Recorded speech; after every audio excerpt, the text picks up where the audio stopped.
ललितं येन तस्मै श्रीगुरुवे नमः। गुरुवे गौरचन्द्राय राधिकाय सदालय कृष्णाय कृष्णभक्ताय तद्भक्ताय नमो नमः। वाञ्छाकल्पतरुभ्यश्च कृपा सिन्धुभ्य एव च पतितानां पावनेभ्यो वैष्णवेभ्यो नमो नमः। सर्वप्रथम दीक्षा गुरुपाद पद्म नित्यला प्रविष्टो विष्णुपादष्टोत्तरशत श्री श्रीमशील भक्ति वेदांशीला नारायण गोसाई महाराज जी के चरणों में अनंत कोटि दंडवत प्रणाम ज्ञापन करते हुए उनसे हेतु कृपा की वांछा करता हूँ। तत्पश्चात नित्यला प्रविष्टो विष्णुपादष्टोत्तरशत श्री श्रीमशील भक्ति वेदांशीला स्वामी महाराज जी के चरणों में अनंत कोटि दंडवत प्रणाम ज्ञापन करते हुए उनसे भी हेतु कृपा की वांछा करता हूँ। समस्त रूपानु गुरुवरों के चरणों में अनंत कोटि दंडवत प्रणाम ज्ञापन करते हुए सबसे हेतु कृपा की वांछा करता हूँ। आप सबको मेरा प्रणाम स्वीकार हो। हरे कृष्णा। तो कल हम लोग श्रवण कर रहे थे जगन्नाथ जी के प्रिय भक्त साल बेग की कथा। तो साल बेग जो है वो पहुंच जाते हैं वहीं जगन्नाथपुरी में, बाहर भिक्षु की तरह रहते हैं। राजा के पुत्र थे और अब कैसे रह रहे हैं, भिक्षुक की तरह। अब आते जाते जो भी उनको कुछ मिल जाता है उसी से अपना जीवन निर्वाह करते हैं।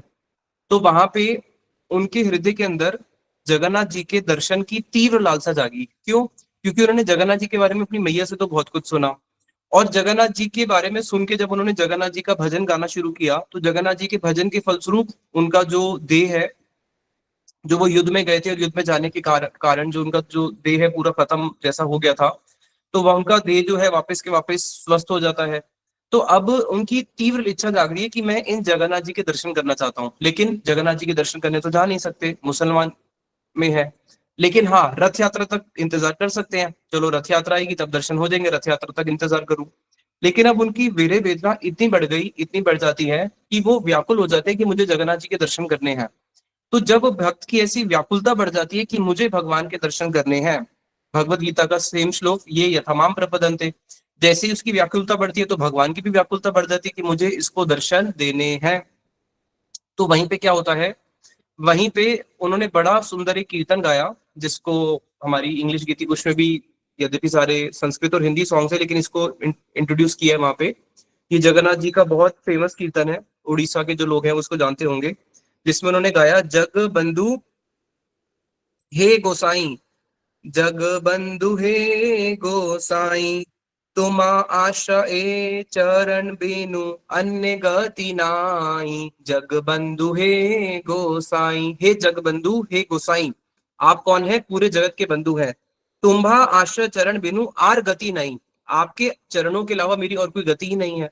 तो इसको बोलते हैं एकांतिक शरणागति। जब जीव को ये समझ में आ जाता है कि हाँ, मेरी एकमात्र जो गति है जिनके मैं शरण में जा सकता हूँ वो कौन है, वो भगवान श्री कृष्ण है। और जब ये एकांतिक शरणागति का भाव आता है उसके बाद जाके ही हृदय से प्रार्थनाएं निकलती है। एक प्रार्थना होती है जो दिमाग से निकलती है, एक होती है वो केवल मुख से निकलती है, कान से सुना मुख से बोल दिया, एक में थोड़ा सा दिमाग लगा लिया। लेकिन एक वास्तविक प्रार्थना होती है जो अपने आप ही हृदय से निकलती है। तो ये जो उनकी प्रार्थना है ये अपने आप इनके हृदय से निकल रही है कि जग बंधु हे गोसाई, कि तुम्हारा चरण बिनु और अन्य गति नहीं। अब उतने में क्या हुआ था जब इनको वहां, जब ये जगन्नाथपुरी में रहते थे तो वहां से ये वृंदावन चले गए थे। अब वृंदावन में जाके इन्होंने जो भगवान कृष्ण की नगरी है उसके पूरे दर्शन करे। अब जब रथ यात्रा का समय आने वाला था तो पहले तो सब पैदल ही आना जाना करते हैं, तो ये पैदल चलते चलते जगन्नाथपुरी आ रहे थे। अब इनको ये तो पता था कि जगन्नाथपुरी में मेरे को जगन्नाथ जी के दर्शन केवल और केवल रथ यात्रा में हो सकते हैं।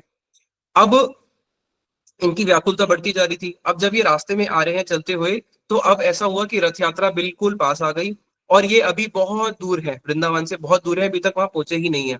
तो अब इतने दुखी हो रहे हैं कि अब मैं जब जगन्नाथ जी के रथ के सामने पहुंचूंगा और अगर उस समय मुझे दर्शन नहीं हुए, जगन्नाथ जी का रथ ही, यात्रा पूरी समाप्त हो गई, तो मेरा क्या होगा? मेरे को तो उनके दर्शन से मैं वंचित रह जाऊंगा।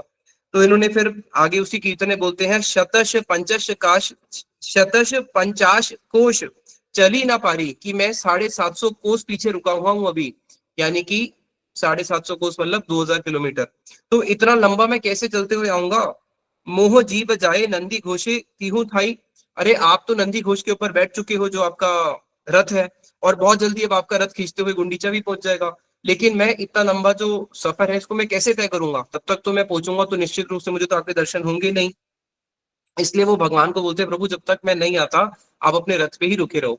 तो ये उनका ऐसा संबंध था कि जब भगवान उसके लिए इंतजार भी करते हैं और जब वो वहां रथ पे पहुंचते हैं तो इतने ज्यादा इनकी व्याकुलता थी कि साल बेग ने जो अपने प्राणों को भी त्यागा था, तो साल बेग ने अपने प्राणों को जगन्नाथ जी के सामने ही दर्शन करते हुए त्यागा था। क्यों? क्योंकि अब आज तो मैं इनके दर्शन कर रहा हूँ, उसके बाद जब रथ यात्रा समाप्त हो जाएगी, जगन्नाथ जी तो वापस अपने द्वार में प्रवेश कर जाएंगे, मैं बाहर रह जाऊंगा, और उस समय मृत्यु आएगी तो मैं इनके दर्शन कब करूंगा। तो इनको इतने विरह वेदना थी कि उनके सामने ही इन्होंने अपने चरणों को त्याग, अपने प्राणों को त्यागा था।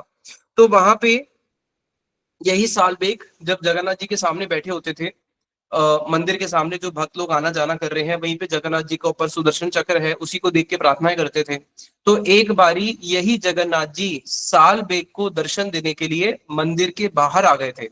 तो जब मंदिर के बाहर दर्शन देने के लिए आए तो स्वयं राजा को भगवान ने स्वप्नादेश दिया कि मैं जो पतित लोग हैं, पतित लोग तो नहीं बोल सकते, या फिर इस जिनका हिंदू कुल को छोड़ के अन्य कहीं और जन्म हुआ है, लेकिन उनके मन में इच्छा है कि वो जगन्नाथ जी के दर्शन करना चाहते हैं। तो जिसके मन में इच्छा है वो जगन्नाथ जी के दर्शन करना चाहता है, हम तो उसको पतित नहीं बोल सकते। तो उनको, लेकिन हिंदू कुल में जन्म नहीं हुआ, तो वो तो मंदिर में जा नहीं सकते। तो जब भगवान सालबेग के लिए बाहर आए तो वहां पे उनका एक श्री विग्रह राजा ने हमेशा के लिए वहां पे स्थापित कर दिया, जिनका नाम है पतित पावन जगन्नाथ। तो जब हम जगन्नाथ मंदिर में जाते हैं, जो लोग गए उनको पता होगा, सबसे पहले जब आप जगन्नाथ जी के द्वार के बाहर खड़े होते हो तो आपको पतित पावन जगन्नाथ जी के दर्शन होते हैं। जो लोग मंदिर के अंदर नहीं जा सकते, आज वो क्या करते हैं, वहीं बाहर खड़े होके पतित पावन जगन्नाथ जी के सामने खड़े होके स्तुति गान करते हैं, वही रोड पे प्रणाम करते हैं। यहाँ तक कि जो पूरी के जो रोज आने जाने वाले लोग हैं, जो लोग ऑफिस जाते हैं, दुकान जाते हैं, वो आते जाते हैं, अब मंदिर के अंदर जाएंगे तो बहुत समय लग जाएगा, लंबी लाइन है, सब कुछ है, तो वो क्या करते हैं, बाहर से पतित पावन जगन्नाथ जी को प्रणाम करके ही जाते हैं। तो ये ऐसे भक्त थे जिनके लिए स्वयं भगवान ने क्या किया, स्वयं भगवान सालबेग की प्रार्थनाओं को सुन के बाहर आते हैं, और उनकी ही प्रार्थनाओं को सुन के रथ पे भी रुक जाते हैं और उनको रथ पे फिर दर्शन देते हैं। तो भगवान जगन्नाथ कैसे हैं, भगवान जगन्नाथ जी को जो सबसे ज्यादा प्रिय है, उनको सबसे ज्यादा प्रिय क्या है, कोई बता सकता है? उनको सबसे ज्यादा प्रिय है, जिसको गोपी गीत में गोपियां बोलती है, तव कथा अमृतम। उन्होंने बोला कि कृष्ण आपकी कथाएं अमृत है। तो जो कृष्ण की जो कथाएं अमृत है, तो भगवान को सबसे ज्यादा प्रिय क्या है, भगवान है स्तुति प्रिय। तो भगवान स्तुति प्रिय होने के कारण कि अगर कोई भी प्रार्थना करता है भगवान की, तो भगवान उसको मधुर स्वर से, उसके बड़े मधुर भाव से उसकी प्रार्थनाओं को सुनते हैं। जैसे बिल्वा मंगलदास ठाकुर, बिल्वा मंगलदास ठाकुर क्रंदन करते रहते थे, रोते रहते थे, और रोते रोते वो भगवान की बड़ी सुंदर सुंदर प्रार्थनाएं गाते थे। अब भगवान उनको दर्शन नहीं देते थे, लेकिन अलक्षित रूप से उनकी सारी प्रार्थनाएं सुनते थे। इसलिए उनका जो ग्रंथ हुआ, उसके ग्रंथ का नाम क्या हो गया, कृष्ण कर्ण अमृत। भगवान कृष्ण सबको अमृत देते हैं, भगवान कृष्ण ही सबको अमृत देते हैं, पूरे जगत को रस देने वाले भगवान कृष्ण हैं। लेकिन भक्त ऐसा होता है कि भक्त की वाणी जो है वो भगवान को भी अमृत प्रदान करती है, इसलिए उनके ग्रंथ का नाम हुआ कृष्ण कर्ण अमृत। उनके बिल्वा मंगलदास ठाकुर जी के मुख से जो वस्तु निकली वो ऐसी अमृत थी जिसने क्या किया, कृष्ण के कानों को आनंद प्रदान किया, इसलिए नाम हुआ कृष्ण कर्णामृत। तो जो भी ब्रजवासियों का गान करते हैं, उस प्रेम का गान करते हैं, विशेष रूप से गोपियों को, राधा जी का गान करते हैं, तो उसको सुन के तो जगन्नाथ जी बहुत आनंदित होते हैं। इसलिए सबसे ज्यादा अगर जगन्नाथ जी को आनंदित किया पूर्व इतिहास में, तो वो एक भक्त हुए हैं जिनका नाम है जयदेव गोस्वामी।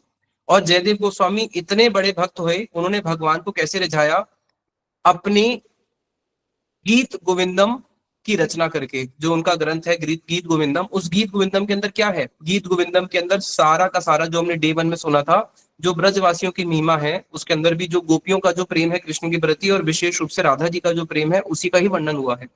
तो ये गीत गोविंदम इतना प्रिय लगा जगन्नाथ जी को कि आज जगन्नाथ जी को जब सुबह उठाया जाता है तो उनको गीत गोविंदम सुनाया जाता है। एक माली की बेटी थी जिसका नाम था पद्मा, तो गीत गोविंदम जब प्रचलन में हो गया तो वो क्या करने लगी, वो गीत गोविंदम गाती थी। जगन्नाथ जी एक दिन अपना मंदिर छोड़ के भागे, और वो बैंगन के आसपास के कुछ खेत थे, वहां पे वो गीत गोविंदम गा रही थी, माली की बेटी है, खेत में ही कुछ काम कर रही थी। जब वो वहां पे जगन्नाथ जी ने इस गीत गोविंदम को सुना, जगन्नाथ जी भागे भागे वहां पहुंचे। जब भागे भागे पहुंचे तो इतनी तीव्रता से भाग रहे हैं, उनको ये भी नहीं पता चल रहा कि नीचे कुछ कांटे तो नहीं है, भूमि ऊपर है नीचे है, भूमि में क्या है, आसपास में झाड़ियां हैं, झाड़ियों में कांटे हैं, उनके कपड़े फटते हुए जा रहे हैं। उनका केवल और केवल आविष्टा किसके ऊपर है, उस कानों में जो उनके गीत गोविंदम प्रवेश कर रहा है। वो ये भी नहीं देख रहे कि गीत गोविंदम कौन गा रही है, बस ये देख रहे हैं कि मुझे क्या सुनाई दे रहा है, गीत गोविंदम। जैसे श्रीमन चैतन्य महाप्रभु, चैतन्य महाप्रभु तो कृष्ण ही है, जय गौर से ही कृष्ण से ही जगन्नाथ। जब चैतन्य महाप्रभु ने गीत गोविंदम सुना तो जहां से गीत गोविंदम आ रहा था वो भागे उस और आलिंगन करने के लिए। उनके सेवक ने उनको रोक दिया, अरे ये तो एक स्त्री है जो गीत गोविंदम गा रही है।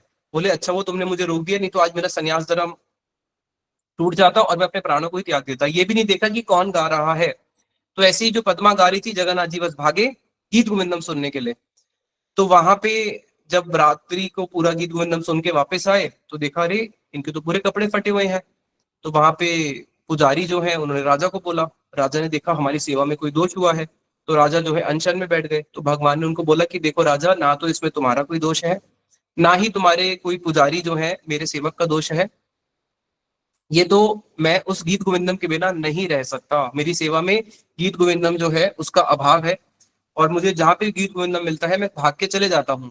तो फिर वहां पे राजा ने बोला कि ठीक है प्रभु, अगर ऐसी बात है तो आप आज से मंदिर के बाहर मत जाना, हम आपकी व्यवस्था बनाते हैं, यहीं पे हम आपको गीत गोविंदम सुनाएंगे, सुबह भी और शाम को भी। अब उतने में ही जयदेव जी के मन में इच्छा हुई कि अरे जब जगन्नाथ जी को गीत गोविंदम सुनाया जा रहा है, चारों ओर इनका बहुत नाम हो गया, बहुत ख्याति हो गई जयदेव गोस्वामी जी की, तो उन्हीं से स्पृहा करते हुए एक और कोई कवि थे, बहुत बड़े विद्वान थे। तो उन्होंने भी क्या किया, गीत गोविंदम को पढ़ा और उसको पढ़ के उसकी टोन को समझा, और उन्होंने भी कुछ निकुंज की लीलाएं, राधा कृष्ण की कुछ ऐसी लीलाओं का वर्णन कर दिया। और उसके बाद उन्होंने बोला कि मेरा जो ग्रंथ है इसमें गीत गोविंदम से ज्यादा काव्य है। तो ये चारों ओर ख्याति फैलने लगी कि अरे गीत गोविंदम से भी ऊंचा एक ग्रंथ आ चुका है जिसके अंदर ऐसा काव्य है जो गीत गोविंदम में नहीं है, ऐसे अलंकार हैं जो उसमें भी नहीं है। तो जगन्नाथ जी इस बात को सहन नहीं कर पाए, क्योंकि गीत गोविंदम जगन्नाथ जी को बहुत प्रिय है। तो अब ये निश्चित करना था कि जगन्नाथ जी को दोनों में से कौन सा प्रिय है। तो एक गीत गोविंदम असली और एक नकली जो उन्होंने लिखा, दोनों को जगन्नाथ जी के सामने रखा गया। जब दोनों को जगन्नाथ जी के सामने रखा गया तो उसके बाद जब देखा, जगन्नाथ जी ने उस गीत गोविंदम को उठा के अपने ऐसे छाती से चिपका लिया। जैसे हम किसी वस्तु को प्रेम करते हैं तो हम क्या करते हैं, उसको उठा के ऐसे एम्ब्रेस करते हैं, गले लगाते हैं। तो जगन्नाथ जी ने अपने वक्ष तल पर उस गीत गोविंदम को रख लिया, और जो दूसरा वाला ग्रंथ था उसके कुछ कुछ श्लोकों को उन्होंने उठा के भी अपने आप पे रख लिया। बाद में पता चला वो श्लोक जो उन्होंने गीत गोविंदम से कॉपी करे थे। तो भगवान जगन्नाथ जी को इतना प्रिय गीत गोविंदम है, तो जयदेव गोस्वामी जी के मन में आया, चलो जब ये इनको अपने वक्षस्थल से लगा रहे हैं तो हम इनको वस्त्री ऐसे बनाते हैं ना जिसपे क्या लिखा हो, गीत गोविंदम लिखा हो। तो वो एक दर्जी के पास गए, बोले देखो मैं गीत गोविंदम देता हूं तुम्हें लिख के, और तुम इसको वस्त्र के ऊपर लिख देना। और ठाकुर जी की जो पोशाक बनाने वाले जो वहां पे होते हैं, उन्होंने कहा देखो बात ऐसी है, ये तो पूरा संस्कृत में है, हमसे गलती भी हो सकती है, तो आप साथ साथ में बोलते भी रहना ताकि हम लिखते रहें और हम सुनते भी रहें, तो गलती ना हो। क्योंकि लिखने में एक बार अगर गलती हो गई तो वो तो कोई पेन तो है नहीं जो मिटा लोगे, वो तो कपड़े के ऊपर लिखा जा रहा है, तो पूरा कपड़ा ही खराब हो जाएगा, वस्त्र खराब हो जाएगा। तो उन्होंने कहा ठीक है। अब जैसे ही गीत गोविंदम को जयदेव गोस्वामी जी ने बोलना शुरू किया, बड़े आनंदित हो रहे हैं कि आज मैं गीत गोविंदम किसके लिए बोल रहा हूँ, भगवान कृष्ण के लिए, जो उनके वस्त्र पे लिखा जाएगा और जो उनके अंग को वो स्पर्श करेगा। तो बोलते बोलते इतने भाव विभोर हो गए कि मूर्छित ही हो गए। अब जब ये मूर्छित हो गए उतने में जगन्नाथ जी ने देखा, अरे मेरी इतनी प्रिय वस्तु मुझे भेंट होने ही वाली थी, मिलने ही वाली थी, और क्या हुआ, अभी बीच में काम रुक गया। तो कृष्ण जो है फटाफट भागे वहां पे आते हैं जगन्नाथ जी, और जयदेव गोस्वामी जी के भाई का रूप धारण करके आते हैं और बोलते हैं अरे मैं उसका भाई हूँ, मेरे को पूरा गीत गोविंदम आता है, चलो मैं बोलता हूँ तुम लिखते रहो। तो वो लिखते रहे और ये बोलते रहे। उसके बाद जब पूरा गीत गोविंदम हो गया, इनकी मूर्छा भंग हुई, उठ के बोले अरे मैं क्षमा चाहता हूँ, किसी कारण से मैं मूर्छित हो गया था, भगवान की सेवा में बाधा आ गई, मैं बोलता हूँ आप इसको वापस लिखना शुरू करो। बोले नहीं नहीं कोई बात नहीं, आपके भाई आए थे, आपके भाई ने सब कुछ लिख दिया है। बोले मेरे तो कोई भाई नहीं है, और इस गीत गोविंदम को केवल दो ही लोग जानते हैं, एक मैं जानता हूँ और मेरी पत्नी जानती है, तीसरा तो कोई है ही नहीं। तो अपने आप को फूट फूट के कोसने लगे कि देखो जब मैं गीत गोविंदम लिख रहा था तो एक श्लोक था, उस श्लोक को लिखते लिखते इनके हाथ कांप गए। क्या श्लोक था वो, स्मर गर्ल खंडनम माम शीर्षि मंडनम देही पाद पल्लवम उदारम। तो वहां पे उनके हाथ कांप जाते हैं, वो नहीं लिख पाते श्लोक को।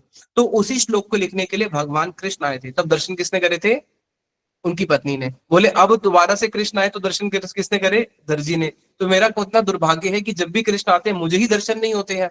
तो अपने आप को फूट फूट के और कोसने लगे। तो जगन्नाथ जी को इतना प्रिय था, अब जगन्नाथ जी को सुबह उठा रहे हैं तो गीत गोविंदम, रात को सुला रहे हैं तो गीत गोविंदम, उनके वस्त्र में भी क्या है, गीत गोविंदम। तो एक भक्त के मन में इच्छा आई कि चलो इनको तो माला पहनाते हैं ना, तो माला में भी गीत गोविंदम लिख देते हैं। तो उसने क्या किया, माला के ऊपर भी एक भक्त ने गीत गोविंदम लिख के जगन्नाथ जी को भेंट में दी। अब पंडे को तो आ गया बड़ा क्रोध, भैया सुबह भी गीत गोविंदम, रात को भी गीत गोविंदम, वस्त्र पे भी गीत गोविंदम। अब माला तो छोड़ दो कम से कम, अब माला पे बैठ के कौन इतने छोटे छोटे गीत गोविंदम लिखता रहेगा। तो उन्होंने माला को उठा के समुद्र में जाके फेंक दिया। और जब बाहर आके देखा थोड़ी देर बाद, तो वही माला जो समुद्र में फेंकी हुई थी, तो जगन्नाथ जी के पूरे अंगों के अंदर उन्होंने उस माला को पहना हुआ है। अपने सारे अलंकार तोड़ के फेंक दिए जो पंडों ने पहनाए थे, अपना सारा श्रृंगार फेंक दिया, और अपना सारा श्रृंगार फेंक के क्या कर रहे हैं, उस माला को पहना हुआ है। तो पंडित जो था उसको भी हुआ कि अरे मेरे से तो अपराध हो गया, भगवान को गीत गोविंदम इतना प्रिय है। तो यही जगन्नाथ जी जो है, उनको गीत गोविंदम क्यों प्रिय है। गीत गोविंदम की रचना भी कहाँ पे हुई, उड़ीसा में। और गीत गोविंदम वहां पे इतना प्रचलन में हुआ, और स्वयं श्रीमद चैतन्य महाप्रभु जब आए, चैतन्य महाप्रभु ने ही जगन्नाथ जी के जो मूड्स हैं, जिस भाव से जगन्नाथ जी वहां पे हैं, उसको श्रीमद चैतन्य महाप्रभु ने ही प्रकाशित किया। और श्रीमद चैतन्य महाप्रभु भी दिन रात इसी गीत गोविंदम का ही पाठ दिन रात श्रवण किया करते थे, अपने अंतरंग परिकर से, स्वरूप दामोदर और राय रामानंद से। तो श्रीमद चैतन्य महाप्रभु भी उस गीत गोविंदम को सुनते हैं, जगन्नाथ जी जो है वो भी उस गीत गोविंदम को सुनते हैं, और उसका प्रकाश भी वहीं पे हुआ। क्यों? क्योंकि वो जो स्थान है जगन्नाथपुरी, एक विप्रलम भूमि है, विप्रलम स्थान है, जहां पे कृष्ण हमेशा ही ब्रजवासियों को स्मरण करते रहते हैं। और जो गीत गोविंदम है वो पूरा का पूरा वो एक वीरमय ग्रंथ है कि किस प्रकार से जो गोपियां हैं वो राधा जी का और कृष्ण का मिलन कराने के लिए जाती है। कृष्ण जो है राधा जी के बहुत तीव्र वीरे में है, ऐसे तीव्र वीरे में है जिसके अंदर कृष्ण बोलते हैं, अरे अनंग, ये जो तुम मेरे शरीर पे चंदन देख रहे हो, ये चंदन है, ये भस्म नहीं है, मुझे शिव समझ के मेरे ऊपर आक्रमण मत करो। मेरे गले में जो तुम मृडाल की माला देख रहे हो, ये मृडाल है, ये कमलों की बनी है, मेरे गले में कोई वासुकी सर्प नहीं है। तो वहां पे कृष्ण जो है तीव्र वीरे में है, और राधा जी कृष्ण के वीरे में है। तो वो जो वीरेमय ग्रंथ है जगन्नाथ जी, उसी का ही दिन रात वहां पे श्रवण करते हैं। तो अब हम आगे बढ़ते हैं, जगन्नाथ जी के और कुछ भक्तों का चरित्र सुनते हैं। एक जगन्नाथ जी के बहुत ही प्रिय भक्त हुए हैं, जिनका नाम था दासिया बाउरी। अगर आप लोगों ने कभी नाम सुना हो दासिया बाउरी, तो ये जो दासिया बाउरी थे, ये एक शब्र जाति में इनका जन्म हुआ था, और ये भी दर्जी थे। तो यहाँ पे कुछ भक्तों का वैष्णवों का संग हुआ, और वैष्णवों के संग के प्रभाव से इनके मन में भी जगन्नाथ जी के प्रति श्रद्धा जागी। अब इनके मन में भी हुआ कि मैं भी जाऊंगा जगन्नाथपुरी में, जगन्नाथ जी के दर्शन करूंगा। वहीं पास में बालू गांव करके है, बालू गांव में ही रहते थे। तो वहां पे इनके मन में जब इच्छा हुई, ये जगन्नाथपुरी गए, जगन्नाथ जी के भक्तों का संग करना शुरू किया, जगन्नाथ जी के दर्शन करने शुरू किए। अब इनके मन में आया कि मैं जगन्नाथ जी को क्या भेंट में दूं। तो एक दिन इन्होंने एक बड़ा सुंदर नारियल देखा। अब जब इन्होंने नारियल देखा, अरे कितना सुंदर नारियल है, नारियल वाले को बोले, अरे तू मुझे नारियल दे सकता है, मेरे को जगन्नाथ जी के लिए चाहिए। तो उसने उसको ब्लैकमेल किया, हाँ ये नारियल तो दूंगा, पैसा? बोला पैसा तो मेरे पास है नहीं, मैं तो दर्जी हूँ और मेरा यही काम है कि मैं कपड़े सीलता हूँ, तो ये मैंने कपड़े सीले हैं, इसमें से जो लेना है ले लो। तो उसने उनके सारे के सारे कपड़े ले लिए और एक नारियल दे दिया, जो कि बहुत अनफेयर है। लेकिन ये बड़े आनंदित कि चलो मुझे नारियल तो मिल गया जगन्नाथ जी की सेवा के लिए। तो वहीं से इनके गांव से कोई जा रहा था जगन्नाथपुरी, बोले ये मेरा नारियल ले जाओ और जगन्नाथ जी को भेंट में देना, और बोलना कि दासिया बाउरी ने आपके लिए नारियल भेजा है।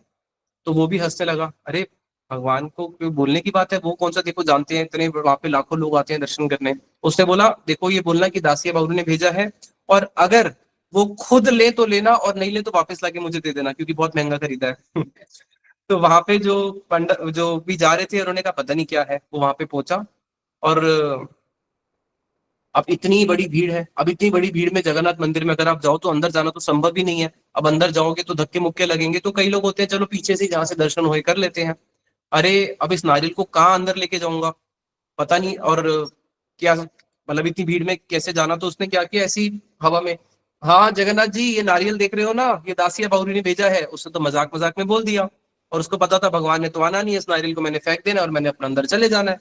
तो उतने में ही अरुण स्तंभ से दूर से जब उसने बोला, बिल्कुल मंदिर के बाहर से ही, अभी तो अंदर भी प्रवेश नहीं किया, वहीं जगन्नाथ जी के वहां से एक बड़ा सा एकदम से हाथ आया, नारियल को खींचा और अंदर।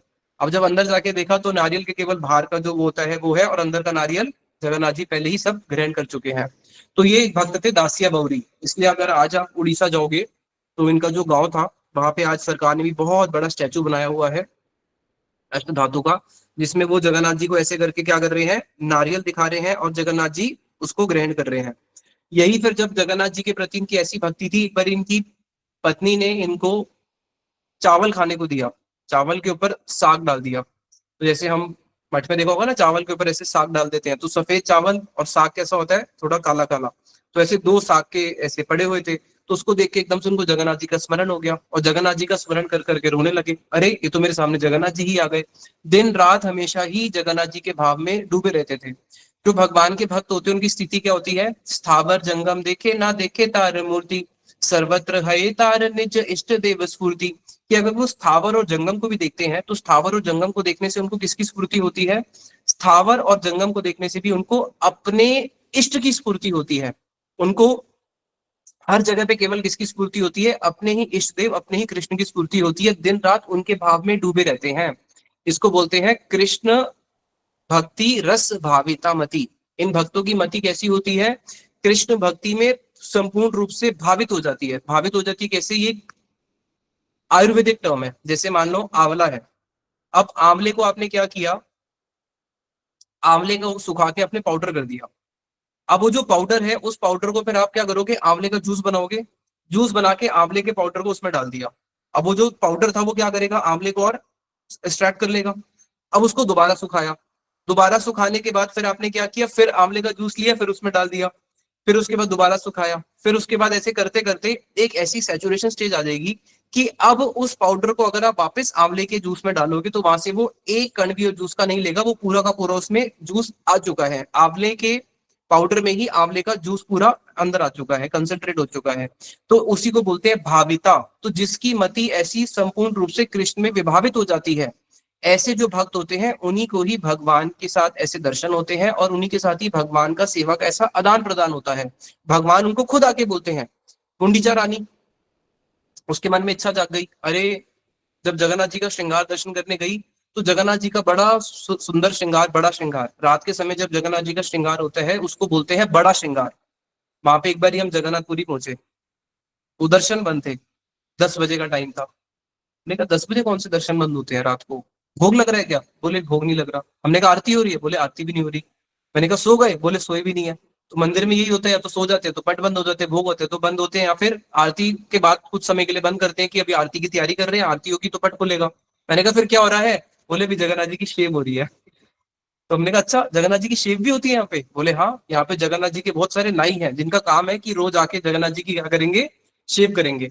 तो वो बड़े श्रृंगार में होती है रात्रि के समय। तो रात्रि के समय जगन्नाथ जी का बड़ा श्रृंगार हो रहा है, क्योंकि पूरे दिन तो वो खाने में व्यस्त रहते हैं, टाइम ही नहीं मिलता। अब रात को जब टाइम मिलता है तो सारे के सारे पुजारी जो जगन्नाथ जी का रात को बहुत बड़ा श्रृंगार करते हैं। तो वह बड़े श्रृंगार में रानी पहुंची दर्शन करने के लिए, राजा भी पहुंचे। तो राजा ने देखा कि श्रृंगार में कुछ कमी लग रही है। क्या कमी लग रही है समझ में नहीं आ रहा। रानी के मन में भी आया कि हाँ श्रृंगार में तो कुछ कमी लग रही है, लेकिन क्या कमी लग रही है पता नहीं चल रहा। रात्रि के समय सो गए। तो राजा बोले अरे तुझे समझ में नहीं है क्या कमी है, बोले नहीं प्रभु नहीं समझ में आया। बोले मेरे कानों की कुंडल कहाँ है, मेरी यशोदा मैया मेरे को इतने सुंदर सुंदर कुंडल बनाया करती थी, कुंडल कहाँ है। तो राजा अगले दिन सुबह उठा, बोला हाँ जगन्नाथ जी की तो कुंडल ही नहीं है। अब अगर आप देखोगे तो आपको तो जगन्नाथ जी के हमें कहानी नहीं दिखेंगे, कुंडल तो दूर की बात है। तो वहां पे जगन्नाथ ने गुंडीचा रानी को बोला, गुंडीचा रानी ने पंडों को बोला।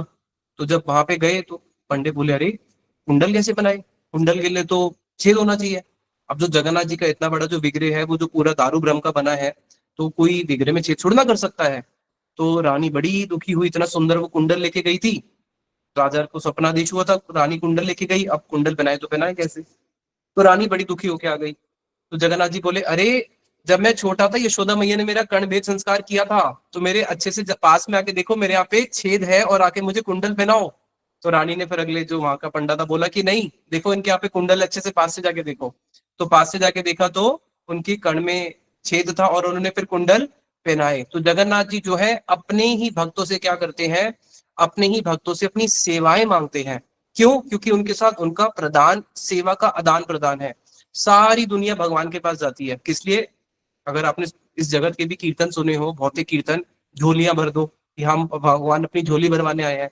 लेकिन जो भगवान के जो ऐसे प्रेमी भक्त हैं, भगवान उनके पास मांगने के लिए जाते हैं, और दुनिया उनके पास मांगने जा रही है, और वो उनसे मांगने जा रहे हैं। कर्माबाई, जगन्नाथ जी जो है कर्माबाई की खिचड़ी खाते थे। कर्माबाई जो है, कर्माबाई से पहले और आगे चलते हैं, एक और जगन्नाथ जी की भक्ति जिनका नाम था लंदी माता, लंदी माता। तो ये माता के मन में आया कि अरे जगन्नाथ जी को सब लोग 56 भोग खिलाते हैं, और कैसा पकवान है, 56 भोग। ये तो है नहीं थोड़ा थोड़ा टोकरी में, इतने बड़े बड़े पात्रों के अंदर उनको 56 भोग खिलाया जाता है, और सारा का सारा देसी घी का बना हुआ। तो क्या उनका पेट खराब नहीं हो जाता? तो उनको कुछ ना कुछ चूरन भी तो देना चाहिए। तो उसके मन में आया कि मैं जगन्नाथ जी के लिए चूरन बनाती हूँ। कौन सा चूरन बनाती हूँ? मैं उनके लिए चूरन बनाती हूँ नीम का। तो नीम तो कितना कड़वा होता है, तो उसने नीम का चूरण बनाया। अब कोई भी अगर मंदिर जाता है, ठाकुर जी के सामने क्या लेके जाता है? चलो हम ठाकुर जी के लिए रसमलाई ले जाते हैं, ठाकुर जी के लिए फल ले जाते हैं, ठाकुर जी के लिए कुछ 56 भोग ले जाते हैं। क्या कभी किसी के मन में आता है कि ठाकुर जी के लिए हम आयुर्वेदिक चूरण ले जाए, दवाई ले जाए? अरे, भगवान को कोई दवाई भोग लगाता है क्या? एक भक्त थे, अपने ही मठ में थे, वो जब दवाई खाते थे ना, हर चीज भोग लगाई खानी होती है, तो वो जब दवाई खाते थे ना, वो भी दवाई भोग लगाई खाते थे। मैंने कहा पागल हो क्या, दवाई क्यों भोग लगा के खा रहे हो? कह रहे देखो, मेरा पेट खराब कैसे हुआ? प्रसाद पाके। प्रसाद किसका था? भगवान का था। तो अगर भगवान का प्रसाद पाके मेरा पेट खराब हुआ, मैंने उनका उच्छिष्ट खाया, तो इसका मतलब वो उसी उससे से भगवान का भी तो पेट खराब हुआ होगा ना, तभी मेरा हुआ है, क्योंकि जिस उसी का तो जूठा खा रहे हैं, तो इसलिए उनका भी हुआ होगा, तो उनका भी ठीक हो जाएगा। तो खैर जो भी हो, तो ये जो लांदी माता थी, इन्होंने नीम का एक लोई बनाई, और वो लोई बना के पहुंची। अब जगन्नाथ मंदिर में नियम है, आपको अगर बताओ, कि बाहर के लोग कुछ भी जगन्नाथ जी को भोग नहीं लगा सकते। पहले ऐसा भी नियम था कि राजा ने एक नियम कर दिया था कि बाहर के लोग जब जगन्नाथ जी के दर्शन करने आएंगे, तो कुछ बोल भी नहीं सकते। वहां पे जो प्रार्थनाएं हैं, जो गाने वाली प्रार्थनाएं हैं, वो केवल कौन करेंगे? जो वहां के अंदर बैठे हुए हैं। आप कुछ नहीं बोल सकते। पहले ये वाला नियम भी था, वो बाद में सुनते हैं। तो अब ये वाला नियम था कि बाहर का तो कोई भोग लगा नहीं सकता। अब ये तो लेके पहुंच गई। बोले नहीं कि बोले कि क्या लेके जा रहे हो अंदर? बोले मेरा लाला है, और मेरे लाला जो है उसका पेट खराब हो गया है, तो मुझे उसको ही चूरन खिलाना है। बोले आपका लाला कहाँ पे है? बोले मंदिर के अंदर है। बोले अंदर कहाँ पे है? बोले अंदर वो सिंहासन पे बैठा है ना, वही तो मेरा लाला है। बोले बुढ़िया पागल हो गई है क्या? जा यहाँ से। ये कोई जाने दर्शन करने जा, ये कोई अंदर नहीं जाता। तो वो बड़ी दुखी हुई। बोली जब मैं अंदर जाके भगवान की सेवा ही नहीं कर सकती, तो जाऊंगी क्यों? और मेरे को क्या करना जब सेवा ही नहीं मिली? वापस चली गई। अब वापस जाके अपने घर पे रोने लगी कि अरे, इसलिए नहीं रो रही कि मुझे बाहर तिरस्कार कर दिया, इसलिए रो रही है कि हाय उसका पेट खराब है, और इनको समझ में नहीं आती है कि उसका पेट खराब है, और उसको कुछ मुझे देने नहीं दे रहे हैं। तो उतने में ही रात्रि के समय जगन्नाथ जी जो है, जब भी उनकी सेवा में ऐसी कुछ होती है, तो जगन्नाथ जी सबसे पहले किसके सपने में आते हैं? जो वहां का राजा है। आज भी ये नियम है। जैसे मानो अगर रथ रुक जाए, 1970 में रथ रुक गया था, तो जब भी ऐसा कुछ होता है, तो जगन्नाथ जी सबसे पहले राजा के ही स्वप्न में आके अपनी जो इच्छा है उसको व्यक्त करते हैं। तो ऐसे ही उसके स्वप्न में आए राजा के, और राजा के स्वप्न में आके जगन्नाथ जी बोलते हैं कि अगर मेरी माँ मेरे को कुछ खिलाना चाहती है, तो तुम उसको रोक सकते हो क्या? बोले नहीं प्रभु, आपकी माँ है। बोले हाँ, तो मेरी माँ तुम्हें पता है कितनी दुखी हो रही है, तुम सब लोगों ने मेरे मेरे मिल के मेरी माँ को रुलाया है। वो रोने लग गए। अरे हमने कब आपकी माँ को रुलाया है? जगन्नाथ जी रोते रोते बोले नहीं, तुमने मेरी माँ को रुलाया है। मेरी माँ इतने प्रेम से मेरे लिए चूरन लेके आई थी, और तुम्हारे पंडों ने क्या किया? उस चूरन को भी फेंक दिया। उन्होंने चूरन भी फेंक दिया था, और चूरन फेंक दिया, और मेरी मैया को बाहर से ही धक्का दे दिया। तो जगन्नाथ जी ने जब इस प्रकार से बोला रोते रोते, तो पंडित जो राजा थे वो तो बड़े भाव विभोर हो गए। तो उन्होंने सारे के सारे पंडित समाज को लिया, और जाके लंदी माता के पास गए, और माता को सब लोगों ने हाथ जोड़ के बोला कि देखो, जो आपका लाला है वो पहले तो बीमार था, वो और बीमार हो गया है, इसलिए आप जल्दी से जल्दी चूरण बनाओ और उसको खिलाओ। तो वो उनका सेवा क्या था कि वो चूरण बनाती थी नीम का, और उनको खिलाया करती थी। तो आज भी वो प्रथा चली हुई आ रही है। आज भी क्या, जगन्नाथ जी की जो भी प्रथाएं हैं, वो सारी की सारी प्रथाएं आज तक चली आ रही है। जैसे अभी हमने साल बेग का सुना था, तो साल बेग के लिए जहाँ पे रथ रुका था, तो आज वहीं पे ही जगन्नाथ जी का जो रथ निकलता है, वहां पे साल बेग की समाधि है। आज भी जगन्नाथ जी का रथ आता है और वहीं पे रुकता है। जहाँ पे जगन्नाथ जी का जो ये जो लांदी माता है, जो इन्होंने इनको नीम का वो बनाया, बना के खिलाया था औषधि, तो आज भी जगन्नाथ जी को वो नीम की औषधि खिलाई जाती है। आज भी सबसे पहले जगन्नाथ जी को जो भोग लगाया जाता है, वहाँ पे क्या लगाया जाता है? खिचड़ी का भोग लगाया जाता है, उसके बाद 56 भोग। क्यों? क्योंकि सबसे पहले जगन्नाथ जी को खिचड़ी का भोग इसलिए लगाया जाता है क्योंकि उन्हीं की एक भक्त थी राजस्थान की, कर्मा बाई। तो जो कर्मा बाई थी, वो क्या करती थी? जगन्नाथ जी को बहुत प्रेम से अपना पुत्र मानती थी। वो जगन्नाथ जी को रोज खिचड़ी भोग लगाती थी, और जब वो खिचड़ी भोग लगाती थी, जगन्नाथ जी इतने व्याकुल हो जाते थे, जैसे किसी को अगर मानो बहुत भूख लगी है, और माता जी खाना बनाने में विलंब कर रही है, और विलंब विलंब विलंब और होता जा रहा है, और बेटी को बहुत भूख लगी है, तो वो क्या बोलेगा? जल्दी कर माँ, जल्दी कर माँ, अरे माँ जल्दी कर। तो वो ऐसे ही उसको बोलते थे, अरे जल्दी कर माँ, जल्दी कर माँ। इसलिए उनका नाम क्या है किसी को पता नहीं, लेकिन वो बार बार बोलते थे जल्दी कर्मा कर्मा, इसलिए उनका नाम हो गया कर्मा बाई। अरे बाई बाई और कर्मा, जल्दी कर्मा, इसलिए नाम हो गया। लेकिन उनका वास्तविक नाम क्या है, राम जाने। तो वहां पे वो जब जगन्नाथ जी को भोग लगा खिचड़ी बनाती थी। अब देखो जगन्नाथ जी जो है वो आत्मराम आत्मकाम है, भगवान को तो कोई भूख नहीं लगती। लेकिन इसके मन में जब भावना आई कि मुझे उनको भोग लगाना है, उनको भूख लगी है, तो उसी समय उनके मन में इतनी भूख लग जाती है कि अपने आप को रोक नहीं पाते और व्याकुल हो जाते हैं कि मैया जल्दी कर, मैया जल्दी कर। जिनके मुख के अंदर अनंत कोटि ब्रह्मांड है और वो बोल रहे हैं मैया जल्दी कर। इतनी व्याकुलता, इतनी क्षुधा उनकी बढ़ती जा रही है कि मुझे जल्दी ग्रहण करना है। और उसके बाद बड़े प्रेम से उसको खाते थे। और फिर वापस मंदिर भी जाना है, क्योंकि मंदिर में अगर पुजारी को पता चल गया जगन्नाथ जी नहीं है तो और संकट हो जाएगा। तो जगन्नाथ जी भाग भाग के उसके पास आते थे, उसकी खिचड़ी खाया करते थे। अब एक दिन किसी साधु ने देखा कि जब ये खिचड़ी बना रही है, अगर आपने राजस्थान में देखा हो, राजस्थान की माताएं बड़ा बड़ा लहंगा पहनती है। तो वो क्या करती थी कि जैसे अगर भोग भी लगा रही है तो जैसे कुछ काम वाम करना है, जैसे कुछ सफाई करना है, वो करना है, अपने लहंगे से ही पोंछ पोंछ दिया। और पर्दा करना है तो पर्दे से ही लहंगे को ऐसा कर दिया, हो गया पर्दा, अंदर ही बैठ के खाओ। तो अब जब वो भगवान की जब उस प्रकार से सेवा करती थी, उसके अंदर किसी प्रकार का कोई विधि विधान को वो फॉलो नहीं करती थी, क्योंकि वो तो उनको अपना पुत्र मानती है। अब घर में अगर माँ अपने पुत्र के लिए बना रही है तो कोई विधि विधान थोड़ी ना करेगी। और अगर बेटा बोले अरे मैया क्या कर रही हो, अच्छे से विधि विधान करो, तो माँ क्या बोलेगी, जा बहू लेके आ जाओ, उसके हाथ का खाइयो। वो इतना थोड़ी ना सुनेगी। तो यहाँ पे जो है जगन्नाथ जी की जो ये माँ सेवा करती है, बहुत माता भाव से करती है। एक हाथ में दातुन कर रही है, दूसरे दूसरे हाथ से खिचड़ी बना रही है। एक दिन एक साधु आए, तो साधु ने बोला अरे ऐसे थोड़ी ना भगवान की सेवा होती है, पवित्रता से करा करो। पहले गोबर के एक लेप आंगन में लगाया करो, जहाँ पे चूल्हा लगाओगे चूल्हे के सामने जो दीवार है वहां पे भी आंगन, उस दीवार के ऊपर भी एक लेप होना चाहिए, दो बल्कि दो लेप गोबर के होने चाहिए। और पवित्रता से ही भगवान का खिचड़ी प्रसाद बनाना चाहिए, भोग बनाना चाहिए। तो वहां पे जो ये मैया है अगले दिन साधु की बात को कैसे अतिक्रम कर सकती है। अब ये वही आंगन लेप करना, बर्तन धोना, ये करना, मंत्र पढ़ना, ये सब करने लगी।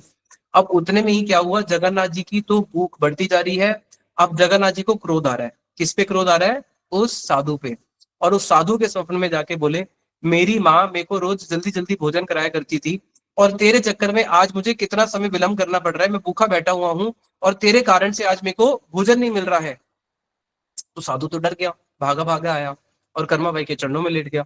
बोला मैं तो सोच रहा था मैं साधु हूँ, लेकिन साधु तो आप ही हो। इसलिए उसने बोला नहीं, जैसे आप भोजन कराती हो वैसे ही कराया करो।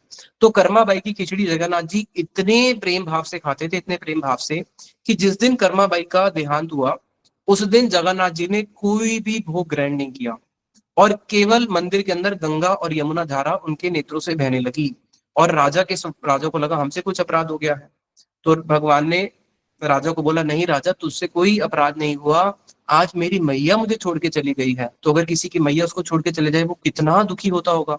तो जगन्नाथ जी उस दिन अपनी मैया के वियोग में इतने दुखी हुए। तो राजा ने बोला देखो, आपकी मैया जो आपको कर्माबाई खिचड़ी खिलाती थी, हम आपको रोज सुबह आपकी मैया की खिचड़ी खिलाया करेंगे, ताकि आपको रोज उनको याद किया करो। अब देखो कितने हजारों साल बीत गए, कितने सौ साल बीत गए, लेकिन आज भी उनको रोज कर्माबाई की खिचड़ी खिलाई जाती है। और जगन्नाथ जी को अगर कर्माबाई की खिचड़ी ना खिलाओ तो वो और कुछ भोजन भी ग्रहण नहीं करते। तो आज भी अपनी उस सेविका को, अपनी माता को वो स्मरण करते हैं।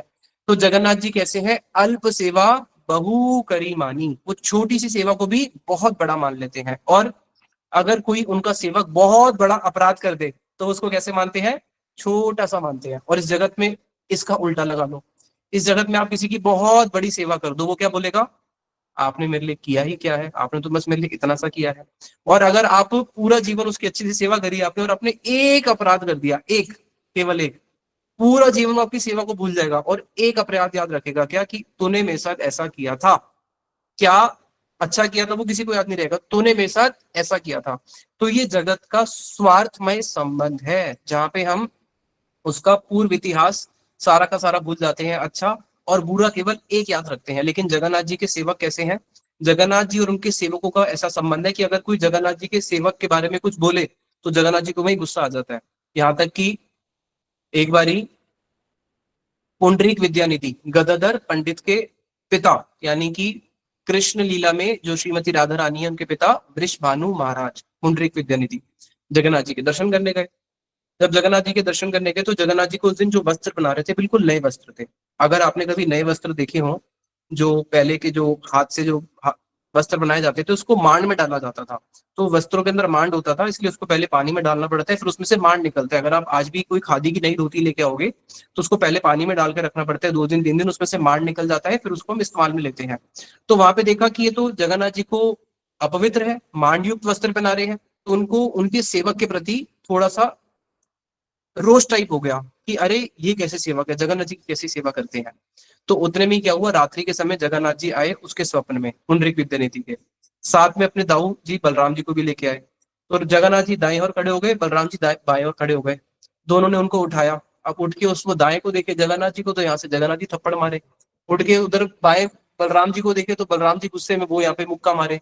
अब जैसे बलराम जी मुक्का यूं मारे, अगर आपको भी मुक्का यूं मारेगा तो मुंह यूं हो जाएगा ना, मुंह यहाँ हो गया, जगन्नाथ जी खड़े, यहाँ से जगन्नाथ जी ने मुक्का मारा, फिर यूं हो गया। तो दोनों कृष्ण और बलराम दोनों खड़े होके एक इधर से मुक्का मार रहे हैं, एक उधर से मुक्का मार रहे हैं, उनके कान पूरे मोटे मोटे फुला दिए। बोले तू मंदिर में मेरे दर्शन करने आया था या मेरे मेरे सेवकों का अपराध देखने के लिए आया था? उनको लगा रहे मेरे से तो बहुत बड़ा अपराध हुआ है। तो जगन्नाथ जी जो है, जगन्नाथ जी अपने किसी भी सेवक जो उनके सेवक हैं, हमें उनके अपराध दिख रहे हैं, लेकिन जगन्नाथ जी उनका कभी अपराध नहीं देखते। जगन्नाथ जी बोलते हैं देखो ये कैसी मेरी सेवा कर रहे हैं, मैं तो उसको देखूंगा, तभी तो वो भगवान है। तभी तो भगवान जो है वो कैसे होते हैं, दोषदर्शी, वो दोष देखते ही नहीं है, उनको अपने भक्तों के दोष नहीं दिखते। उनका एक और भक्त था जगन्नाथ जी का सेवक, वो क्या करता था, जगन्नाथ जी की रोज प्रसादी माला, जो जगन्नाथ जी को बड़ा श्रृंगार प्रसादी माला पहनाई जाती है, तो रात्रि के समय जब विश्राम होगा तो वो प्रसादी माला ली जाएगी। वो सेवक रात्रि के समय अपने घर जाएगा, विश्राम करेगा, और सुबह जाके सबसे पहले जगन्नाथ जी के जो प्रथम सेवक है राजा, राजा को भेंट देगा। अब उसका ये रोज नियम था, उसने कहा रोज तो जगन्नाथ जी की प्रसादी माला किसको देता हूँ, राजा को देता हूँ, आज एक दिन अपनी पत्नी को दे देता हूँ, पत्नी का जन्मदिन होगा या कुछ होगा। तो उसने जगन्नाथ जी की इतनी बड़ी माला अपनी पत्नी को दे दी, और सुबह जब जाने लगा फिर पत्नी के गले से उठाई, और सुबह जाके फिर राजा को दे दी। राजा को क्या पता चलेगा, लेकिन हुआ क्या, माताओं के बाल होते हैं ना, झड़ जाते हैं, तो उसने माला पहन के रखी थी रात को, तो उसके ऊपर एक बाल झड़ गया लंबा सा। अब राजा ने देखा अरे ये बाल कहाँ से आया, वो वहीं पे भयभीत हो गया, अगर सच बोल दिया तो यहीं पे राजा के दंड देगा। बोला अरे ये तो जगन्नाथ जी का बाल होगा ना। बोले जगन्नाथ जी के बाल कहाँ से हो गए? बोले प्रभु जगन्नाथ है, उनके तो इतने सुंदर सुंदर केश हैं, यशोदा मैया उनके केशों का श्रृंगार करती है। तो राजा को बड़ा क्रोध हुआ। बोले ठीक है, मैं आज रात को आके देखता हूँ जगन्नाथ जी का बाल है या नहीं है, नहीं हुआ तो मृत्यु दंड। तो ये तो इतना भयभीत हो गया, जगन्नाथ जी के पास गया, रोने लगा। तो जगन्नाथ जी बोले कोई चिंता मत करो, मेरे बहुत सुंदर सुंदर बाल है, राजा को आने दो। जब राजा वहां पे आया तो राजा ने देखा इनके बाल तो हैं, तो लगा हो सकता है पंडों ने मिलकर आपस में प्लानिंग करी होगी और विग बना दी होगी, नकली बाल लगा दिए होंगे। तो राजा ने बोला नहीं, उस बाल को एक खींच के दिखाओ। तो जब बाल को खींचा तो बाल को खींचने से खून आने लगा। तो राजा जो है उसी समय वहां पे लेट गया और उसने भगवान से बहुत क्षमा मांगी। तो भगवान जगन्नाथ जी ऐसे हैं जो अपने भक्त का इतना सा भी अपराध सहन नहीं कर सकते और अपने भक्त के लिए अपना सर्वस्व देते हैं। आज भी जगन्नाथ जी के दर्शन करने के लिए सारे के सारे देवी देवता आते हैं। जब सारे के सारे देवी देवता जगन्नाथ जी के दर्शन करने के लिए आते हैं, तो जो जगन्नाथ जी का पंडा था, जब वो सुबह मंदिर का पट खोल रहा था, जब सुबह मंदिर का पट खोला जाता है, रात को जब बंद हो जाता है सुबह खोला जाता है, उस समय बीच में देवता आके उनकी पूजा करते हैं।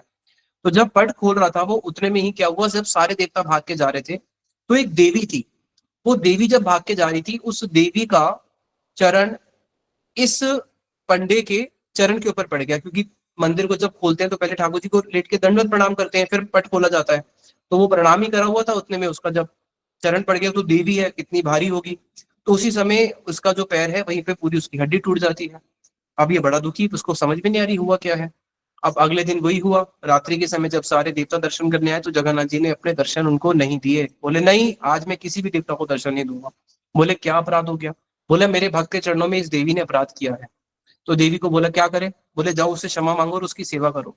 तो वो जो देवी थी वो एक दासी बन के उस पंडे की कई महीनों तक सेवा करती रही, जब तक वो स्वस्थ नहीं हो गया। कई महीनों तक, कई महीनों तक जब उसकी सेवा करती रही, जैसे ही वो स्वस्थ होने वाला था उसी समय क्या हुआ, एकादशी का दिन आया। एकादशी में आज भी नियम होता है, जगन्नाथ जी का जो ऊपर चूड़ा है वहां पे दीप जलाया जाता है। पुराने जो भी मंदिर होते थे, जगन्नाथ जी तो है ही, और पुराने जितने भी विष्णु मंदिर होते थे, एकादशी में ऊपर वहां पे चूड़े में दीप जलाया जाता था। तो जो जगन्नाथ जी के एकादशी का दिन था वहां दीप जल रहा था, तो अब घर में रसोई करने के लिए अग्नि चाहिए थी। तो उस देवी ने क्या किया, मंदिर से बहुत दूर इसका पंडे का घर था, हाथ लंबा करके वहां से आग लेके आई और सीधा जला दी। इस दृश्य को उस पंडे ने देख लिया। पंडे ने बोला बता सच सच तू कौन है? उसने बोला देखो प्रभु मैं तो आपकी दासी हूँ। नहीं मेरे से छुपा मत, बता तू कौन है? बोले देखो मैं स्वर्ग की एक बहुत बड़ी देवी हूँ, आपका जो चरण ऐसे हुआ था मेरे से ही वो अपराध हुआ था, और अपने अपराध की क्षमा मांगने के लिए मैं आपकी यहाँ पे आज सेवा कर रही हूँ। तो वहां पे जिस दिन आप मेरे पे कृपा करोगे उसी दिन मुझे फिर जगन्नाथ जी के पुनः दर्शन मिल सकते हैं। तो आपकी कृपा के लिए ही मैं यहाँ पे आपकी सेवा कर रही हूँ। अब इससे क्या सिद्धांत मिलता है? इससे ये सिद्धांत मिलता है कि जो जगन्नाथ जी के भक्त हैं, जो भगवान कृष्ण के भक्त हैं, देवता भी उनकी सेवा करते हैं और देवता भी उनकी आराधना करते हैं, और देवता भी उनसे कामना करते हैं कि हाँ हमें किसी प्रकार से इनकी कृपा मिल जाए, तो इनकी कृपा से ही हमें भगवान कृष्ण के दर्शन हो सकते हैं, भगवान कृष्ण की सेवा का सौभाग्य प्राप्त हो सकता है। तो भगवान कृष्ण के भक्तों का क्या महिमा है? उनके भक्तों की ऐसी महिमा है जिन्होंने कृष्ण को भी अपने वश में करके रखा हुआ है। जगन्नाथ जी आज संपूर्ण रूप से उनके वश में है। आप केवल एक ऐसा मंदिर है विश्व में, जगन्नाथ मंदिर, जहाँ पे कोई रूल एंड रेगुलेशन ही नहीं है। हम एक बार मंदिर पहुंचे तो हमने ना वहां पे जगन्नाथ जी का महाप्रसाद ऑर्डर किया हुआ था, तब हमारे गुरुदेव अस्वस्थ थे, 2010 की बात है। तो नॉर्मली मंदिर में 8:30-9 बजे प्रसाद पाने का टाइम होता है। तो अभी ये था कि प्रसाद ऑर्डर किया हुआ 8:30-9 बजे तक आ जाएगा। एक विदेशी था, तो उसने सारे के सारे मठों में ऑर्डर किया हुआ था कि आज किसी भी मठ में आप रात को रसोई मत बनाना। वहां पे उस समय 16 गौड़िया मठ थे और सब में आज जगन्नाथ जी का महाप्रसाद आएगा। तो सारे के सारे मठवासी जो है अलग अलग मठों में, हर मठ में कहीं 10, 20, 25, 50 सब ब्रह्मचारी सन्यासी इंतजार में है कि आज प्रसाद आएगा। अब करते करते 9, 9:30, 10 बज गए। भैया अभी तक आया क्यों नहीं, अभी तक आया क्यों नहीं?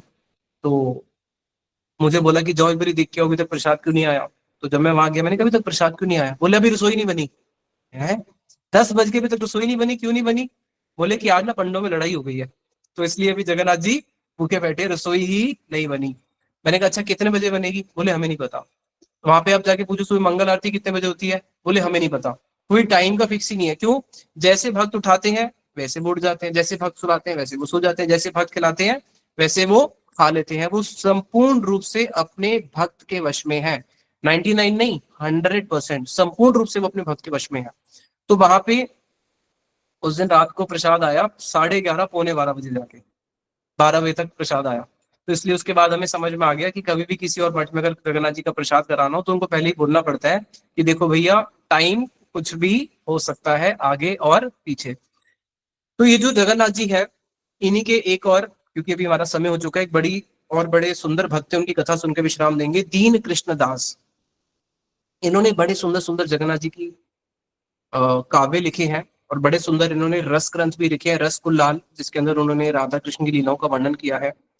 तो वहां के जो उस समय राजा थे दिव्य सिंह, उन्होंने इनकी ख्याति से प्रभावित होकर इनको बुलाया। बोले तुम तो बहुत बड़े कवि हो, तुमने इतनी सारी महिमा लिखी है जगन्नाथ जी की, तो कुछ एक दो मेरी महिमा के ऊपर भी कुछ लिखो। उसने बोला प्रभु मैंने जगन्नाथ जी की महिमा के ऊपर लिखा है, मैं संसार में किसी भौतिक व्यक्ति की महिमा का गान नहीं करता। भगवान ने जो मुझे वाणी दी है, भगवान ने जो मुझे मति दी है, वो केवल भगवान की लीलाओं का गान करने के लिए दी है। तो बोला तुम पता है मैं कौन हूँ? मैं राजा हूँ, राजा। और प्रजा का क्या कर्तव्य है? राजा की महिमा का गान करना। तो मेरी महिमा के ऊपर कुछ ना कुछ लिखो, नहीं तो तुम्हें अभी कभी कारागार में डाल दूंगा। तो वहां पे उसने फिर बड़ा ही सुंदर उस राजा को बोला, तुम्हो को मोर ना ही डर। उड़िया में उन्होंने गाते हुए बोला तुम्हो को मोर ना ही डर, मुझे आपसे डर नहीं है। मोर प्रभु बड़ा बलियार, मेरे जो प्रभु है वो बहुत बलवान है।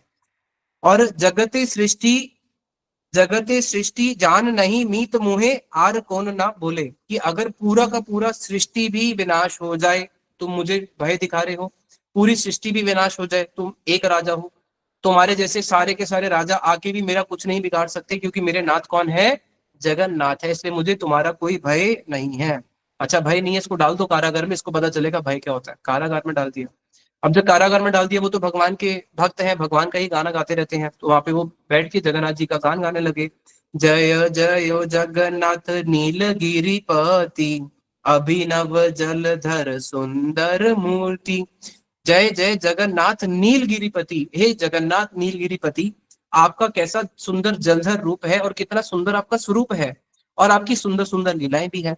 और आज जो आपने मुझे इस कारागार में डाला है, इसके पीछे भी मैं ये समझता हूँ कि आपकी कोई ना कोई विशेष करुणा है, और मैं इसको स्वीकार करता हूँ। तो जो भक्त होते हैं भक्त कैसे होते हैं? तद कृपा अवलोकनम। इसको अगर याद कर सकते हो तो कर लो, सिंपल सा एक शब्द है, तद कृपा अवलोकनम।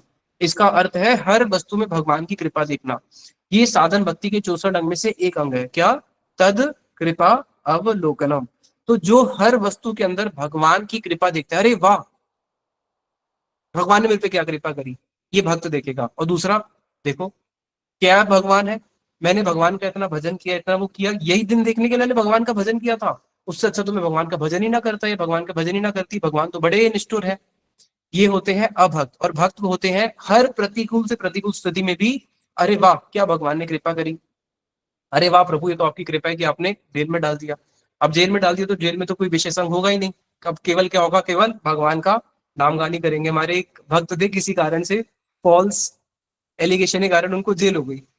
अब वो जब मंदिर में रहते थे 16 माला करते थे, अब जेल में बैठ के 64 माला कर रहे हैं।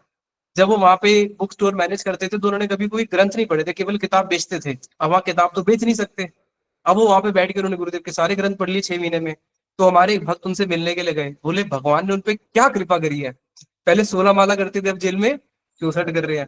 पहले रोते नहीं थे और अब जेल में रो रो के माला कर रहे हैं। जिन्होंने पहले कोई ग्रंथ नहीं पढ़ा, जिन्होंने 6 महीने में सारे ग्रंथ पढ़ लिए और कुछ पढ़ने को ही नहीं है। भगवान ऐसी कृपा सब पे कुछ ना कुछ तो मेरे लिए तो करनी ही चाहिए। तो खैर जो भी हो, ये तो भगवान की कृपा ही मान रहे थे। अब जो भी भगवान की कृपा मान रहे थे, उतने में ही जगन्नाथ जी जो है उस राजा के स्वप्न में आते हैं और उसको बहुत डांटते हैं। और उसको डांटते हुए, क्रोध मूर्ति धारण करते हुए उसको बोलते हैं कि तू मेरे भक्त से बड़ा हो गया क्या? बोला नहीं प्रभु। बोले मैं अपने भक्त से हमेशा छोटा रहता हूं, अहम भक्त पराधीनो। मेरे ऊपर है मेरे भक्त, जब तू मेरे नीचे है, जब तू मेरे सम नहीं हो सकता तो तू मेरे से ऊपर कैसे पहुंच जाएगा? मेरे से ऊपर कौन है? मेरे भक्त। मैं हमेशा अपने भक्त के अधीन रहता हूं। और अगर मेरे भक्त को भूख लगती है तो मुझे भी भूख लगती है। मेरे भक्त को प्यास लगती है तभी मुझे प्यास लगती है। अगर जगन्नाथ जी को भूख लग रही है, इसका मतलब है कि भगवान को भूख लग रही है, तो यानी कि भक्त के मन में इच्छा जाग रही है तभी उनको भूख लग रही है। अब मानो भगवान, भक्त के मन में इच्छा जागी, अरे प्रभु को नींद आ रही होगी, अभी अभी सो के उठे हैं, अभी उसी समय उनको नींद आ जाएगी, वो बासी मारने लग जाएंगे। क्यों? क्योंकि भक्त के मन में इच्छा जागी। तो बोले कि मेरे भक्त तो मेरे से भी बड़े हैं, तो उन्हें मेरे भक्त के चरणों में क्यों अपराध किया? तो वहां पे उसने फिर जाके उनसे क्षमा मांगी और उनसे बहुत प्रार्थना करी कि कैसे उनसे अपराध हुआ है। तो इन्होंने फिर जगन्नाथ जी के उसके ऊपर भी एक कुछ काव्य लिखा था, क्योंकि वो जगन्नाथ जी के भक्त थे। और इन्होंने बहुत सुंदर सुंदर जगन्नाथ जी के ऊपर बड़े सुंदर सुंदर इन्होंने रचना करी है। तो इस प्रकार से जगन्नाथ जी के बहुत सारे भक्त हुए हैं जिनका कोई गिनती ही नहीं है। एक भक्त थे, जगन्नाथ जी के पास नारियल लेके पहुंच गए, दो खाली नारियल, जैसे नारियल हम फेंकते थे ना, सूखे नारियल, और उसको ऐसे ऐसे बजाते बजाते राम जी के कुछ रामायण का कुछ गाने गाते हुए पहुंच गए। और आवाज ना सुर ना ताल, ना सुर है ना ताल है, और नारियल को ऐसे ऐसे पीटते थे तो उसमें भी कोई ताल में नहीं बजाते थे, बस और ऊंचे स्वर में गाते रहते थे। तो पंडों ने बोला बंद करो इसको, क्या रोज हम यहाँ पे सेवा करते हैं, परेशान करने के लिए आ जाता है। वो उसमें दंडी रामायण गाते थे। एक रामायण है जैसे वाल्मीकि जी की है रामचरितमानस, से एक दंडी रामायण भी है, कई हजारों रामायण है। तो उसको बंद कर दिया। फिर जगन्नाथ जी बार बार फिर कोई सपने में आते हैं, राजा के स्वप्न में आए, बोले मंदिर मेरा या तेरा? प्रभु आपका। यहाँ पे लोग स्तुति गान करेंगे मेरी या तेरी? प्रभु आपका मंदिर है तो आपकी स्तुति गान करेंगे। तो अगर मेरे भक्त मेरी स्तुति गान करेंगे तो देखो कोई दिक्कत है? नहीं प्रभु मुझे क्या दिक्कत है, मेरी स्तुति गान से मैं आनंदित होता हूँ, तो तुझे क्या कोई दुख होता है? प्रभु जिसमें आपका आनंद उससे मेरा आनंद। तो उसका तुमने क्यों बंद करा? उसको बोलो जो आता था वो वही गाएगा और मुझे वही पसंद है। तब से ये नियम हो गया कि जगन्नाथ मंदिर में कोई भी जाओ, चाहे आप सुर में गाओ, चाहे ताल में गाओ, चाहे आप जगन्नाथ जी के सामने खड़े होके और घर में क्या बनाया है, अच्छा कपड़े कैसे पहने, कुछ भी बोलो, सब कुछ अलाउ कर दिया कि हाँ जो भी मेरे सामने आएगा जिसको जो बोलना है बोलो, क्योंकि मैं कैसा हूं, मैं पूरे जगत का नाथ हूं। और भगवान वहां पे बड़े बड़े नेत्रों से वही बताया था कि उसको ढूंढ रहे होते कि कौन उस ब्रज के रस के लिए मेरे पास आया है, और वो जो ब्रज का रस है उसी में ही वो डूबे रहते हैं। तो हम लोग, अभी रथ यात्रा आ रही है, रथ यात्रा के समय हर साल हम एक कथा डालते हैं, उसको आप लोगों को लास्ट ईयर का लिंक भी शेयर कर दूंगा, इस साल होगी तो आप सुनिएगा कि किस प्रकार से किस भाव से जगन्नाथ जी रथ में बैठते हैं। जगन्नाथ जी वहां पे पूरा साल इस रथ यात्रा का इंतजार करते हैं। जो भी रथ यात्रा आने वाली है, एक एक दिन का, एक एक घंटे का, एक एक क्षण का, एक एक लव गिनते हैं। कि जैसे एक घंटा हम गिनते हैं ना, एक घंटा हो गया, 2 घंटे, वो एक घंटे के अंदर भी एक एक सेकंड गिनते हैं, एक एक सेकंड के अंदर भी एक लव होता है, एक एक लव को गिन के एक सेकंड होता है। फिर 1 सेकंड करके फिर ऐसे मिनट होता है, ऐसे वो एक एक लव लव गिन रहे होते हैं कि कब ये रथ यात्रा का समय आएगा। तो सोचो उनके अंदर कितनी आतुरता होती है रथ यात्रा के समय। और इस रथ यात्रा के समय जगन्नाथ जी का जो कृपा मूर्ति है वो बहुत बड़ी हो जाती है। इसलिए नियम है, जिस दिन जगन्नाथ जी रथ पे बैठ के नीलांचल से सुंदरांचल पहुंचते हैं, अगर सुंदरांचल में कोई जगन्नाथ जी के जब दर्शन करता है, तो जिसने पूरा जीवन नीलांचल में रोज सुबह शाम जाके जगन्नाथ जी के दर्शन करे हैं, वो फल उसको केवल एक ही दिन में मिल जाता है। कहाँ पे जाके? उस सुंदरांचल में जाके। जिसने हजारों लाखों बारी दर्शन करे हैं, वो फल केवल उसको एक दिन में मिल रहा है। क्यों? क्योंकि उस दिन वो बहुत कृपामय होते हैं। ब्रजवासियों का स्मरण करते हुए उस दिन वो केवल कृपा ही कृपा दान करने के लिए बाहर निकलते हैं।